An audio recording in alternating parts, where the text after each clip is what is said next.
좀 재미가 많이 없죠. 원래 배우는 게 다 그렇죠. 저는 재밌는데.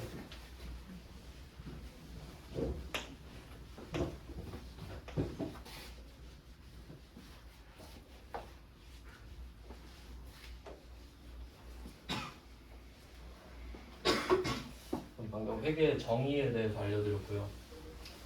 사실 여기서 제일 중요한 건 주식회사 파트 정도입니다. 자본에서 다시 하게 되고요. 이제 재무제표를 좀 볼게요.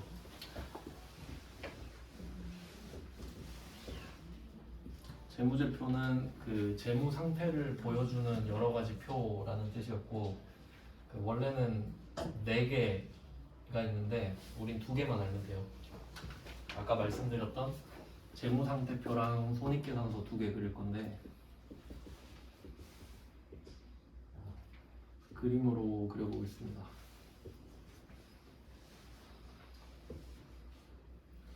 재무상태표는 일단 뭐 기본적으로 회계 처리를 할 때는 복식부기라고 해서 양쪽을 적어요.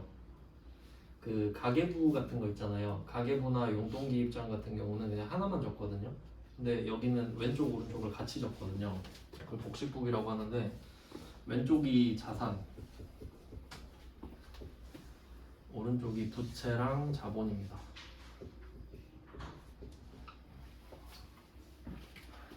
네, 이렇게 생겼습니다. 그러면 그 자산부터 보면은 그 자산은 일상 용어로 보면은 그 경제 쪽으로 보면 재산이라고 하죠. 재산. 내가 갖고 있는 물건들, 차, 집 이런 걸 재산이라고 하잖아요. 근데 회계로 넘어가면 자산입니다. 여기서 산자가 나을산이거든요. 나을산. 스스로 낳는다는 거예요. 그러니까 돈이 그 좀 뭐랄까 우리가 돈을 쓸 때 그 투자랑 소비 이렇게 말하잖아요. 투자랑 소비 구분하는 법 하면 예를 들어서 내가 삼성전자 주식을 한 주를 샀어요. 그럼 그 삼성전자 주식을 갖고 있음으로써 그 주식 가격 자체가 오를 가능성도 있죠. 그리고 그걸 오래 갖고 있으면 배당을 받을 수도 있거든요. 그러면 이 돈을 쓴 거 가지고 이 돈이 돈을 낳을 수 있잖아요. 그럼 자산. 소고기 사 먹었어요. 소고기 사 먹으면 똥 싸겠죠? 그럼 끝이죠. 그럼 걔는 절대 돈을 낳을 수 없죠. 그럼 그건 소비. 뭐 이런 느낌. 여기는 이제 투자 쪽에 뭐 꼭 그건 아닌데 대충 뭐 그런 느낌. 그러니까 자산은 그냥 내가 갖고 있는 것들이라고 생각하면 돼요. 여기에 집 들어가고 차, 휴대폰, 내 지갑 안에 있는 현금 다 자산입니다. 그러니까 쓸 수 있는 모든 것. 근데 보면은 부채랑 자본이랑 자산이랑 이 높이가 같죠? 그러면 이게 공식이 어떻게 되냐면 자산은 부채랑 자본을 더한 거랑 같아요. 뭐 예를 들어볼게요. 만약에 내가 아파트 청약에 당첨됐다고 할게요. 청약에 당첨됐는데 분양가가 5억이라고 하겠습니다. 5억. 그럼 인스타에 올렸죠 바로. 나 청약 당첨됐다. 그러면 사람들이 우와 5억짜리 집 당첨 이렇게 하겠죠? 그러면 겉으로는 내가 5억짜리 집을 갖고 있게 되는 건 맞잖아요. 근데 돈이 없어 내가. 요새 그 청약도 당첨돼도 못하는 경우 많죠. 돈 없어가지고. 내가 아빠한테 1억을 받았어요. 아빠 1억만 줘 하고 은행 가서 4억을 빌렸다고 합시다. 뭐 DTI 뭐 그런 거 다 빼고 그냥 부채 뭐 그런 거 대출은 빼고 그냥 이야기할게요. 가능하다고 치고. 그러면 이렇게 생긴 거거든요. 그럼 요건 어떤 느낌이냐면 자산은 남들이 볼 수 있는 부분이라고 생각하면 돼요. 그럼 내가 5억짜리 청약 당첨된 건 남들도 다 알 수 있잖아요. 내가 보여주면 되니까. 근데 이 오른쪽 부채 자본은 나만 아는 거예요. 그러니까 사실 신발장만 내 거야 이런 걸 말하진 않잖아요. 그러니까 조용히 빚을 갚지. 그럼 이때 부채랑 자본은 어떤 느낌이냐면 부채는 갚아야 될 돈이에요. 그럼 4억은 갚아야 되죠. 근데 이거 아빠한테 1억 받은 거예요. 근데 아빠한테 이렇게 말했거든요. 아빠 나 1억만 빌려줘. 10년 안에 갚을게. 이렇게 말을 한 거예요. 근데 나는 속으로 갚을 생각이 없는 거예요, 사실. 그러니까 이때 자본으로 뺐다는 소리는 자본은 안 갚아도 되는 돈을 말하거든요. 그러니까 아까 그 주식회사 말씀드렸잖아요. 내가 1억을 투자받고 1억짜리 주식을 주잖아요. 그게 자본이에요. 안 갚아도 되거든. 그러니까 우리 입장에서 10억짜리 배가 필요했었잖아요. 그럼 내가 10억짜리 배를 타고 갔는데 만약에 배가 난파될 수도 있잖아요. 갔다가. 그러면 배가 깨지고 나만 헤엄쳐서 살아왔다고 할게요. 그럴 수도 있잖아요. 그럼 그 사람들한테 가가지고 죄송해요. 지금 배가 부서져갖고 저만 살아서 왔네요. 그럼 걔네들이 야, 내 10억 내놔. 이 말 못해요. 왜냐면 자기의 판단으로 나한테 투자한 거잖아요. 그럼 그냥 죄송합니다 하고 가면 돼요. 그러니까 쉽게 말하면 여러분이 만약에 주식을 1억 원어치 산 거예요. 어떤 회사를. 근데 그 회사가 상장 폐지된 거지. 그럼 폐지된 데 가가지고 1억 돌려줘요 하면 주나요? 안 주잖아요. 내가 투자를 잘못한 거지. 그런 개념이란 말이에요. 그러니까 나는 아빠한테 돈을 받을 때 아빠는 나한테 투자를 한 거야 라고 생각하는 거예요. 그냥. 그리고 은행한테는 4억을 갚아야 되니까. 그러니까 요거는 내가 알고 있는 거죠. 근데 회사는 이걸 까야 돼요. 다른 사람들한테도. 이런 개념이에요. 그러니까 자산은 부채랑 자본의 합일 수밖에 없는 거죠. 뭐 이런 내용입니다. 그래서 뭐 아파트는 이렇게 아파트로 볼 수도 있고, 예를 들어 그 오랜만에 친구를 만났다 했는데 친구가 만약에 뭐 BMW를 타고 왔어요. 뭐 530i를 딱 타고 왔어요. 그러면 자산이 생긴 거잖아요.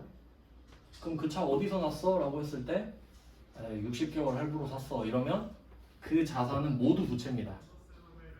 부채인 자산인 거지. 어차피 그 차는 다 갚아야 될 돈인 거잖아요. 근데 친구가 수줍게 말하면서 아빠가 사줬어 이러면 자본인 자산이죠. 갚을 돈이 없잖아요. 뭐 그런 내용인 거예요. 그래서 부채랑 자본. 그래서 보통 회사는 처음에 자본금을 받아요. 주식을 팔아서. 그리고 돈이 부족하면 부채를 좀 더 끼는 식이죠. 뭐 이런 식으로 운영을 합니다. 그래서 자산, 부채, 자본이고요. 얘네들은 개념 자체가 아까 말씀드렸죠? 재무 상태가 어떻냐? 그러면 그 친구한테 만약에 친한 친구한테 야 너 얼마 있냐? 이렇게 물어본다고 할게요. 너 얼마 있어? 라고 하면 앞에 생략된 게 있는데 지금입니다. 내가 궁금한 게 지금이죠. 너 지금 얼마 있어? 그래서 이 자산, 부채, 자본을 물어볼 때는 시점입니다. 딱 그 순간. 그래서 이 회계 기간이 보통 1월 1일부터 12월 31일이거든요. 1년 동안 끊어서 한단 말이에요. 마지막 날이죠. 마지막 날 기준이에요. 12월 31일에 얼마가 있었는지 적어놓는 거예요. 그럼 1년에 한 개씩 생기겠죠. 그럼 그걸로 방향을 보는 거지. 자산이 느는가 주는가. 얘는 얼마가 있는지에 포커스를 맞춘 거예요. 근데 사실 회사 입장에서는 얼마가 있냐보다는 얼마를 버냐가 더 중요하지 않나요? 근데 보통 돈이 많으면 많이 벌 수 있지. 기본 좀 자본이 크면은 이때 옆으로 가서 손익계산서로 볼게요. 손익계산서라는 말은 그 보통 무슨 사업을 시작할 때 사업을 할 때 내가 벌어들일 돈이랑 쓸 돈을 계산을 해야 되잖아요. 보통 그걸 할 때 계산기를 두드려 보자 이런 말 하죠. 그게 쓸 돈이 얼마, 벌어들일 돈이 얼마인지 보자 이건데 손익이란 말 있죠.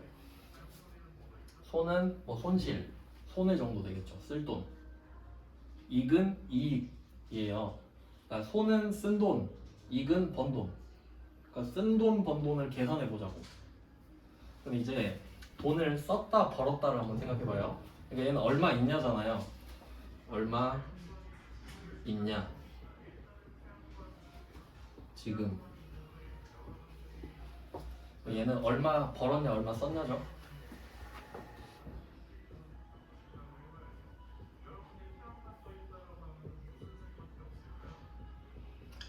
그럼 얼마 벌었냐 얼마 썼냐 하면은 얘는 반드시 기간이 나와요.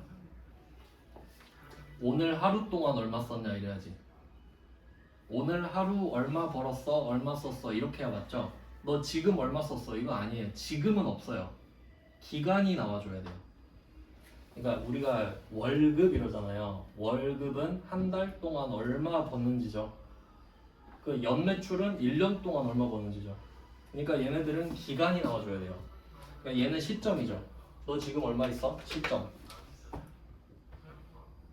얘는 당연히 기간이 나와요.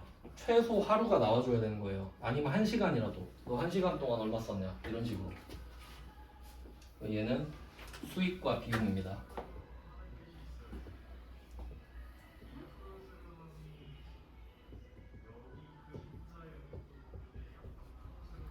수익과 비용. 요것도 뭐 들어보셨죠? 수익과 비용. 그러면 보통 장사를 할 때 수익이 더 커야 되죠. 수익이 크지 않으면 살아남을 수 없잖아요. 그러면 수익이 더 크다고 하면 이 부분이 남을 겁니다. 요 정도. 수익이 더 크고 비용이 더 작으니까. 그럼 이 남는 부분이 있죠. 수익이 비용을 이긴 이 부분이 이익입니다. 이게 또 중요하죠. 그 보통 뭐 회계 전공자가 아닌 사람들은 수익이랑 이익을 그냥 섞어서 씁니다. 방금은 수익이라 했다, 또 방금은 이익이라 했다. 같은 뜻인 줄 아는 거야. 근데 뜻이 아예 다릅니다. 아예 다르죠. 그러니까 예를 들어서 내가 100원을 벌었어요. 근데 보통 100원 벌려면 90원 이상 써야 되거든요. 돈 벌기 진짜 힘들죠. 그러니까 월급을 적게 주는 거예요. 그러면 이 회사가 100원 버느라 90원을 썼단 말이죠. 그럼 이익이 10원이잖아요. 10원. 수익은 100원, 이익은 10원. 아예 다른 말입니다.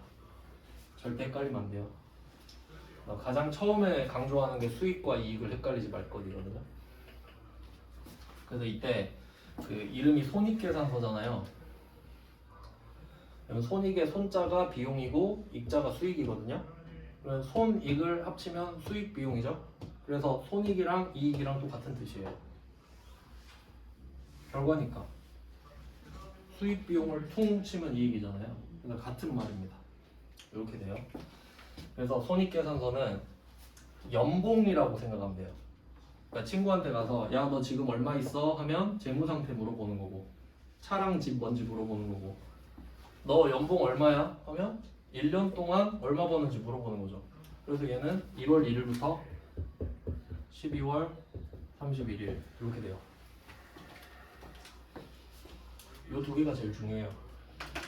그래서 이게 그 개념은 이런데 우리가 문제 풀 때는 그 회계는 또 있어 보이는 걸 추구하기 때문에 용어가 여기서는 일정 시점이라고 해요. 12월 31일 딱 하루니까 일정 시점에 재무 상태를 알 수 있다 이런 식으로 말을 하고요. 근데 얘는 일정 시점이 아니죠. 1년 동안이죠. 일정 기간. 그리고 얘는 일정 기간 동안에 손익을 나타낸다라기보다는 경영성과라고 말합니다. 왜냐하면 회사의 수익과 비용이 경영성과겠죠. 얼마를 벌어들였는지 뭐 이렇게 들어가거든요.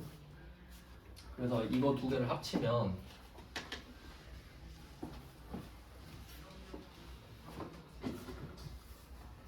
이때 12월 31일 요거는 점의 개념이잖아요. 그러면 점이 1년마다 찍히죠. 12월 31일마다 점이 찍힐 거예요. 근데 손익계산서는 선의 개념이잖아요. 1년. 그러면 그 사이를 손익계산서가 이렇게 채워주는 개념이거든요. 그럼 이때 12월 31일에 얼마가 있었는데 1년 동안 벌어들인 결과가 이익이잖아요. 그럼 이 이익이 여기 자산에 가서 붙어요. 이익만큼 자산이 늘어날 거 아니에요.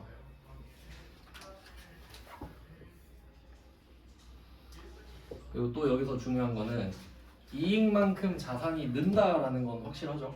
돈을 벌었으니까요. 벌었는데 늘 거 아니에요. 그럼 자산이 늘었다는 말은 부채나 자본이 늘었다는 말이기도 해요. 그러니까 내가 돈이 생겼는데 이 돈을 빌려서 늘어난 걸 수도 있잖아요. 근데 그러니까 예를 들어 내가 10만 원이 생겼는데 철수한테 10만 원 빌리잖아요. 그러면 부채인 자산이 드는 거예요. 어차피 20만 원은 나가. 근데 아빠한테 10만 원 받잖아요. 그러면 자본인 자산이에요. 안 갚을 거거든 나는. 안 갚는다고 죽이진 않을 거 아니에요. 뭐 그런 내용인데, 그럼 이 이익이 자산을 늘렸어요. 그럼 위나 아래가 늘 거 아니에요. 이거는 내 돈이죠. 갚을 필요가 없는 돈이죠. 그럼 자본이겠지. 그래서 이익은 자본이 돼요. 안 갚아도 되니까 이렇게 되는 겁니다. 그래서 좀 괜찮은 회사는 이 자본이 처음에 이 검은 색깔 자본 있잖아요. 요게 그 투자받은 돈이에요. 아까 그 배로 치면 10억. 그럼 10억으로 시작을 했는데 장사가 잘 되면 계속 밑에가 이익이 커지겠죠. 그럼 밑에가 엄청 길어. 잘 되는 회사는. 검은 색깔 자본은 코딱지만 하고 밑에 파란색 자본이 엄청 길어요. 그게 잘 나가는 회사겠죠. 이익이 많이 쌓여 있다는 소리니까. 뭐 이런 흐름이에요. 그러니까 실제로 우리가 생각할 수 있는 거를 구체화 시킨 겁니다. 그냥 쟤는 지금 어디 아파트에 살까? 연봉이 얼마일까? 이런 거거든요. 그리고 여기서 그 자산부채 자본 수익 비용 이게 5개인데 이익은 수익과 비용의 결과물이기 때문에 따로 이익을 언급하진 않아요. 수익 빼기 비용이 이익이니까. 이때 자산부채 자본 수익 비용 이게 조금 헷갈리는 게 그 원래 가계부나 영동기 입장 같은 경우는 이걸 단식북이라고 해요. 그리고 여기서는 어떤 개념을 쓰냐면 수입, 지출이라는 개념을 쓰죠. 수입, 지출. 돈이 들어오면 수입, 돈이 나가면 지출. 그럼 수입에서 지출을 빼면 남는 돈 있죠? 그걸 잔액이라고 한단 말이에요. 맞죠? 이렇게 되죠? 그럼 요 세 개는 현금주의입니다. 현금주의.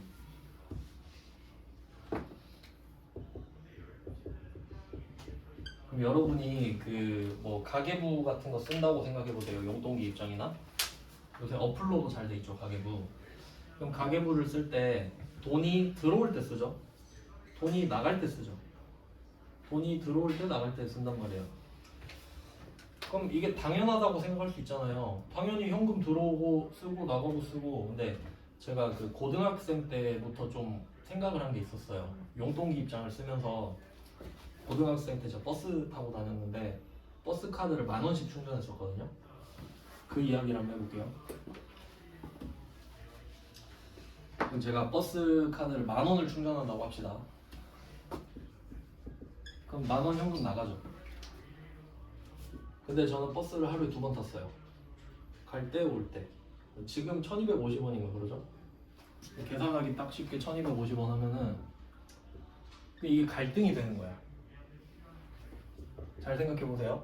내가 오늘 10,000원을 충전했어요. 근데 실제 버스 탄 건 2번이라고요. 고민을 한 거예요. 회계 배우기 전이니까 그때.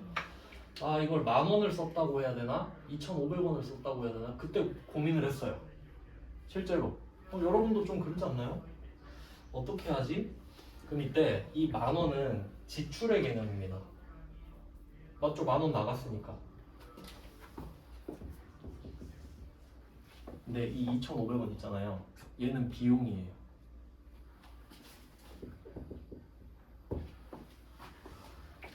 사실 그 회계 자격증을 그 뭐 자격증 막 인기 순위 있잖아요. 그냥 보통 30위 안에 전산회계 1급, 전산세무 2급이 꼭 들어가요. 그 왜 들어가냐면 어느 회사나 회계 처리를 해야 될 거 아니에요. 어느 회사나 회계 처리를 해야 되는데 회계는 현금주의를 안 써요. 발생주의를 써요. 그러니까 결론은 회계를 안 배운 사람은 현금주의가 기본이잖아요. 근데 회계는 발생주의라는 개념을 쓴단 말이에요. 그러니까 발생주의라는 개념을 배워서 익힌 사람을 써야 돼. 안 그러면 회계 자격증 없는 사람이 오잖아요. 그럼 가르쳐서 써야 될 게 뻔하니까. 누가 그런 사람을 써요? 당연히 배워져 있는 사람도 잘 못하는데 배운 사람을 뽑아야지. 그래서 이걸 비교를 해드릴게요. 여기 있잖아요. 수익 비용. 이게 발생주의예요.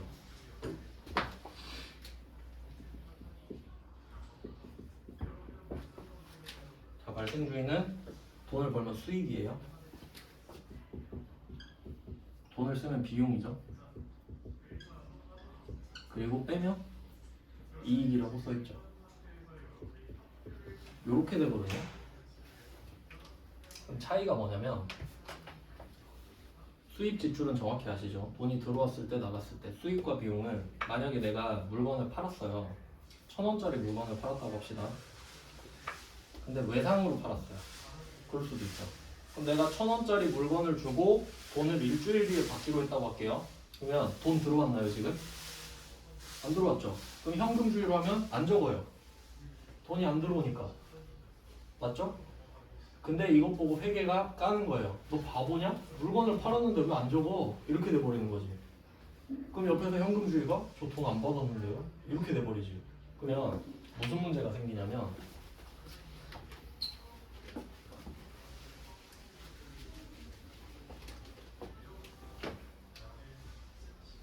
지금 딱 되겠네. 2022랑 2023 사이잖아요.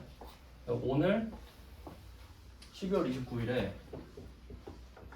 물건을 판 거야. 오늘 물건을 인도한 거예요. 외상으로. 근데 돈을 내년 뭐 1월 5일에 받기로 했다고 합시다. 이렇게 된 거예요. 그럼 이때 수입이 생겨요. 자, 그러면 현금주의를 쓰는 사람은 1월 5일에 플러스 1,000원을 줬겠죠. 이렇게 적을 거 아니에요. 회계는 이게 너무 바보 같은 거야. 아니 그러면 돈을 10년 뒤에 받으면 10년 뒤 매출이냐? 이렇게 돼버리는 거지. 돈을 받고 못 받는 거랑 별개로 오늘 물건을 팔았지 않냐. 오늘 플러스 1,000을 해야지. 이 개념인 거예요. 그러면 또 얘네들은 아니 돈이 안 들어오는데 어떻게 적어요? 이럴 거 아니에요. 그럴 때 수익을 쓰는 거란다 라고 적어줘요. 수익이라고. 그래서 회계가 좀 어려운 이유가 아까 그 그림상으로 자산, 부채, 자본, 수익, 비용 있었잖아요. 이렇게 생각하면 됩니다. 자산만 진짜예요. 얘만 진짜예요. 부채, 자본, 수익, 비용은 관념이에요. 생각이라고 그냥. 무슨 말이냐면 아까 제가 주택 청약 5억짜리 당첨됐다고 했잖아요. 그럼 내가 5억 당첨된 건 사실이죠. 진짜잖아요. 근데 내가 아빠한테 1억을 받았고 은행에 4억을 빌렸잖아요. 그럼 내 머릿속에 있는 거 아니에요? 은행한테 4억을 갚아야겠군. 그 관념이잖아요. 뭐 그런 거예요. 부채랑 자본도 그렇고 수익 비용도 그래요. 그러니까 12월 19일에 물건을 인도했잖아요. 돈은 못 받았죠. 하지만 내 머릿속에는 1,000원 벌었다. 이 생각이 들잖아요. 그러니까 이렇게 하면 와닿지 않고 이렇게 생각을 해봅시다. 저는 회계를 배우기 전부터 그런 생각을 했는데 제가 군대 전역하고 편의점 알바를 했어요. 시급 그때 2,700원 받았는데 그럼 그때 하면서 내가 만약에 8시간을 했어요. 그러면 집에 가면서 무슨 생각해요? 아 오늘 얼마 벌었다. 이 생각 해보셨죠? 여러분 월급 얼마인지 알잖아요. 그럼 대충 하루에 얼마 버는지 알죠? 그럼 오늘 퇴근하면서 아 오늘 얼마 벌었다 이 생각 하잖아요. 그게 수익이라고. 왜냐면 그 돈을 줍니까? 안 주죠. 근데 내가 일을 하는 사건이 발생했잖아요. 그럼 수익으로 잡는 거예요. 그럼 수익으로 잡고 정신승리를 하는 거죠. 그럼 그 수익에 대해서 자산이 같이 생기는 거예요.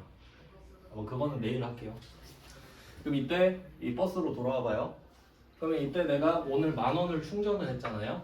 그럼 현금주의로 가면 10,000원이 지출된 게 맞죠? 현금주의로 하면은 이 2,500원 필요 없잖아요. 내가 10,000원을 쓴 게 중요하지. 그러면 버스를 4일 탈 수 있죠. 10,000원 충전하면. 그러면 4일마다 10,000원씩 나가면 되는 거야 그냥. 현금주의는. 근데 회계는 그렇게 안 한다고.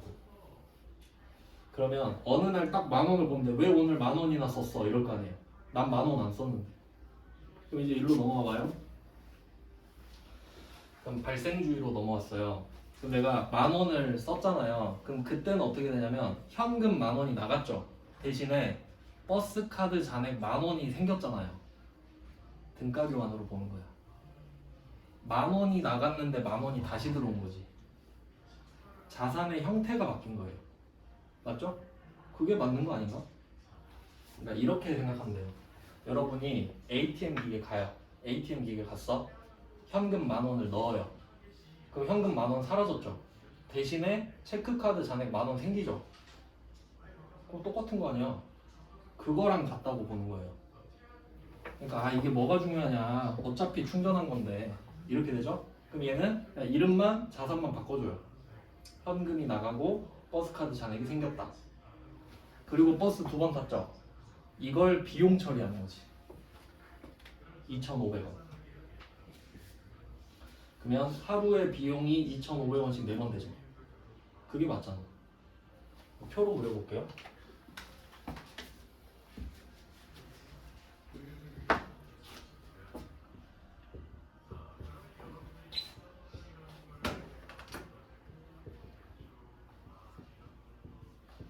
(4일) 사이클이니까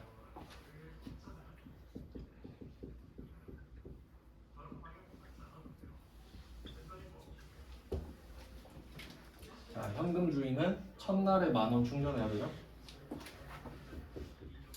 10,000원 나갔죠? 둘째 날 안 나가죠? 셋째 날 안 나가고 넷째 날 안 나가죠. 이렇게 되는 거잖아요. 그럼 왜 회계가 현금주의를 싫어하냐면 이날 1일만 딱 봤어요? 그럼 얘는 하루에 10,000원 쓴 사람 돼버려. 하루에 10,000원 썼잖아요. 3일째 딱 뽑잖아요? 얘는 3일째 돈 하나도 안 썼죠. 말이 안 된다 이거잖아요. 버스를 2번씩 탔는데. 그래서 이것 좀 마음에 안 드네 해서 나는 발생주의로 가겠다. 야, 버스 잔액 됐고 너 버스 몇 번 탔어? 2번이요 하면 그럼 2,500원. 2,500원.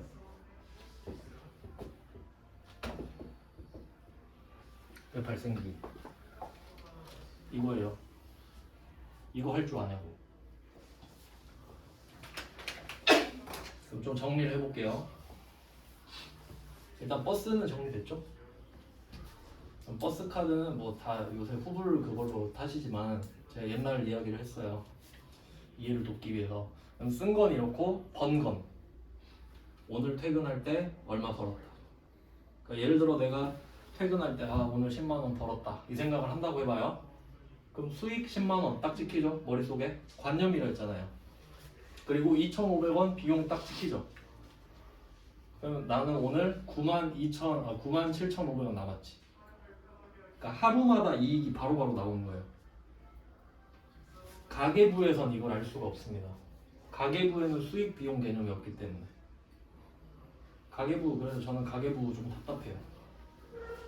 그 가계부를 쓰면 부채 자본도 없죠. 수익 비용도 없죠. 자산만 쓰니까. 그러니까 가계부는 자산밖에 안 써요. 왜냐면 자산이 실체니까. 근데 회계는 관념을 넣어버리는 거예요.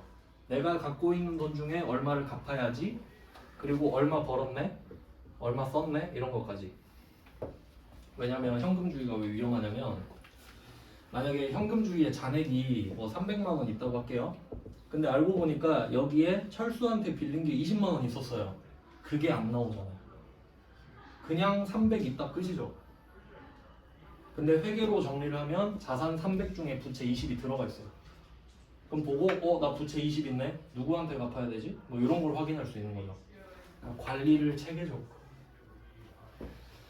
그 실제로 그 발명품 중에 막 그런 거 있죠. 유명한 발명품 종이 펜 이런 거 아시죠?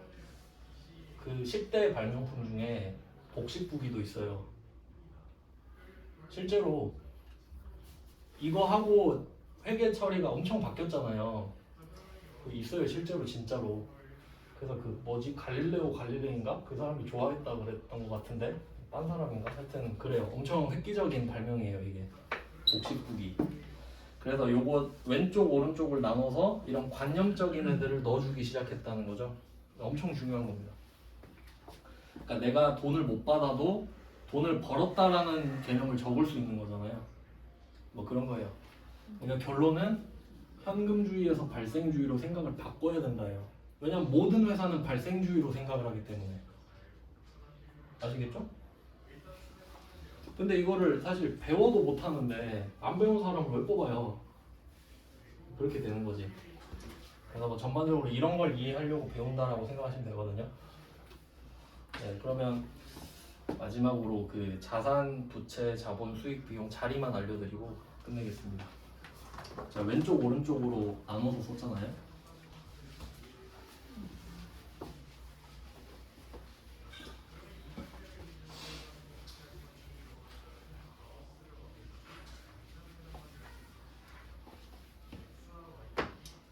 자, 왼쪽 오른쪽으로 나눠서 적어볼게요. 왼쪽은 이름이 차변이에요. 차변, 오른쪽은 대변. 차변, 대변. 그리고 이 글자가 차자랑 대자 있잖아요. 차자는 뜻이 빌렸다, 빌리다고요. 대자는 빌려주는 겁니다. 그래서 돈을 빌리면 차입했다 그래요. 차입금. 돈을 빌려주면 대여했다 그래요. 그러니까 좀 회계에서는 그 단어의 뜻이 있기 때문에 저는 그 좀 올바른 단어를 쓰는 걸 좋아하는데, 예를 들어서 내가 책을 빌리러 가잖아요. 나 책 대여하러 도서관에 간다, 이거는 틀린 말이에요. 맞죠? 내가 책을 빌려주러 가는 거 아니잖아요. 빌리러 간다 해야 맞죠? 그러니까 회계에서는 그 단어 뜻으로 결정이 되기 때문에 그게 중요하다는 거예요. 알겠죠? 무슨 말인지? 그러면 차자는 빌리다고 대자는 빌려주다인데, 근데 이거 뜻은 그런데 그냥 이름만 쓴 겁니다. 차변, 대변이라고. 왼쪽이란 뜻이에요. 그냥 오른쪽이고. 그 다음에 그 자산부터 시작을 할 건데, 제가 색깔을 넣어서 쓰겠습니다. 제가 별로 암기를 좀 강요하진 않는데 외워야 될 게 있어요. 차변이 왼쪽인 거랑 대변이 오른쪽인 거, 자산의 증가가 차변인 거, 이 세 개는 외워야 돼요. 방법이 없어요. 이 정도 외울 수 있죠? 자, 자산의 증가가 왼쪽이란 것만 외우면 나머지는 알아서 다 정리가 되거든요. 그러면 자산의 증가가 왼쪽이면 자산의 감소는 반대편이겠죠? 이 정도 응용되시죠? 그러면 예를 들어볼게요. 만약에 내가 길 가다가 현금 10,000원을 주었어요. 그럼 현금은 자산이죠. 그럼 현금을 왼쪽에 적어요. 현금. 그럼 현금이 나한테 들어왔다는 뜻이야. 알겠죠? 그리고 10,000원 이렇게 쓰는 거예요. 근데 그 10,000원을 다시 잃어버렸어요. 그 현금이 없어졌지, 나한테서. 그럼 현금을 오른쪽에 써요. 현금 오른쪽 10,000원. 알겠죠? 이건 내일 자세히 할 거예요. 그럼 이렇게 쓰고 이제 부채를 찾아보죠. 부채는 갚아야 된다라는 생각이에요. 그럼 내가 철수한테 100,000원 빌려볼게요. 철수한테 100,000원. 그럼 현금 100,000원 늘죠. 현금이 늘면서 갚아야 된다는 생각도 늘죠. 그럼 같이 늘어야 되거든. 그럼 항상 왼쪽 오른쪽을 같이 써야 돼요. 그럼 왼쪽은 이미 썼지. 오른쪽에 써야 됩니다. 이제 부채 플러스 같이 써야 되니까. 100,000원 빌렸는데 갚아야 된다는 생각도 같이 생겨야 되잖아요. 그럼 방법이 왼쪽 2개 쓸 수는 없으니까 왼쪽 하나 오른쪽 하나. 그래서 부채 증가는 오른쪽이에요. 자산이랑 같이 늘어야 되거든. 알겠어요? 내가 돈을 빌리면 같이 생기잖아요. 돈이랑 갚아야 된다는 생각이. 그럼 내가 이러다가 철수한테 100,000원을 갚았어요. 그럼 갚으면 자산 100,000원 줄죠. 그리고 갚아야 된다는 생각도 줄죠. 그럼 여기 부채 감소지. 부채의 반대편이기도 하고요.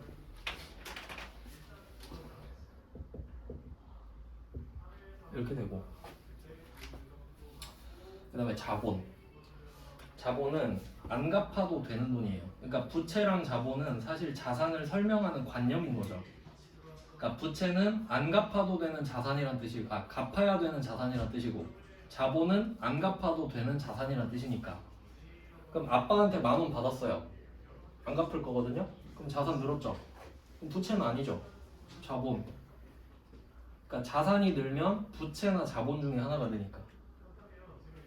아빠한테 안 갚을 건데? 그러면 자본.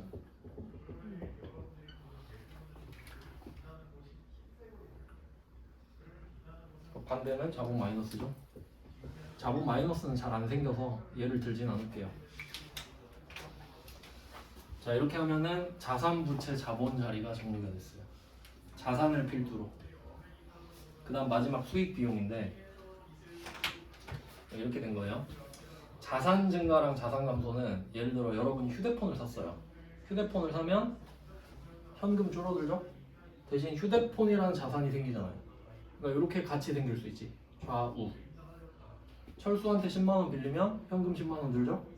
대신 부채도 늘죠. 아빠한테 10만 원 용돈 받았다. 자산 늘고 자본 늘고. 자, 이번에 길 가다가 10만 원 주었어요. 길 가다 10만 원 주면 자산 증가하죠? 기분이 좋죠. 그러면 수익과 비용 중에 기분이 좋은 건 수익이잖아요. 그러면 자산이랑 같이 늘려면 오른쪽이겠지. 이렇게 정리가 된다고. 이건 이해 맞죠? 만 원을 주었어. 만 원 생기고 기분 좋고 그러면 기분 좋다. 수익은 오른쪽. 자산이랑 같이 나와야 되니까. 근데 길 가다 만 원 잃어버렸어요. 그럼 자산 줄었죠? 기분이 안 좋죠. 비용. 기분이 안 좋다. 왜? 비용이니까. 돈 쓰면 비용이잖아요. 그리고 여기서 또 특이한 건 뭐냐면 이 비용 있죠. 비용은 플러스라고 돼 있는데 얘는 성격 자체가 마이너스입니다. 그러니까 비용이 늘었다 하면 기분 안 좋죠. 그러니까 비용은 플러스라고 하는 것 자체가 마이너스거든요. 그러니까 아예 뜻이 안 좋은 거 있잖아요. 그런 느낌인 거지. 비용이 줄었다 하면 좋은 거죠. 그래서 얘는 수익의 반대 개념이라고 보시면 되고요. 그래서 자리는 이렇습니다.